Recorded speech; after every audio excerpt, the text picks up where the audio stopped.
জন্মদিনে এতগুলো গিফট পেয়ে তো আমি খুবই খুশি। তো ১ম এর ভিডিওটা দেখে তোমরা হয়তো বুঝেই গেছো আমার জন্মদিন ছিল সামনে। আর আমাকে কি গিফট দিয়েছে ঈশা সেগুলোই আমি তোমাদের সাথে আজকে শেয়ার করতে এসেছি। যেহেতু একটা ভিডিওতে বলে দিয়েছিল যে আমাকে একটা গিফট আনবক্সিং এর ভিডিও বানাতে। তো দেখো তোমরা কি গিফট পেলাম আমি। ১ম এ এই হাবাতা শার্টটা হেবি সুন্দর ছিল। তারপরে এই পেনটা মেটালের, পেনটা আমার খুব পছন্দ। সেলোর পেন ছিল। পেনটা দিয়ে আমি লিখব। আর এই ইয়ারবাডটা নয়েজের ইয়ারবাড হেব্বি সুন্দর সাউন্ড কোয়ালিটি আছে। আর এই ছবিগুলো এগুলো চকলেটের মধ্যে লাগিয়ে দিয়েছিল একটা বুফের সাথে। বুফেটা ফুলগুলো তো নষ্ট হয়ে গেছে তাই আমি শুধু ছবিগুলোই দেখালাম। আর এই কিছু লাভ নোটস ছিল যেগুলো আমার খুব ভালো লেগেছিল লেখাগুলো। আর এই ওয়ালেটটা সবুজ কালারের হেব্বি কালারটা আমার খুব পছন্দ আর কি। আর এই ডায়েরিটাও দিয়েছিল। ডায়েরিটা খুব ভালো নোট করা যায় অনেক কিছু। ভালো লেগেছে আমার ডায়েরিটা হেবি সুন্দর লেগেছে।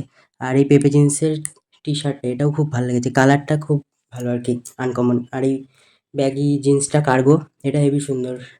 আর যেটা সবথেকে বেশি পছন্দ হয়েছে এই ফটো ফ্রেমটা। ছবিটা এটা একটা পাথরের উপর ছিল। এটা আমার সবথেকে বেশি পছন্দ হয়েছে। ইউনিক টাইপের। আর এই ঘড়িটা আমাকে মা দিয়েছিল জন্মদিনে। তো ড্রেসটা ট্রায়াল মেরে দেখে নিলাম। দেখো কেমন লাগছে।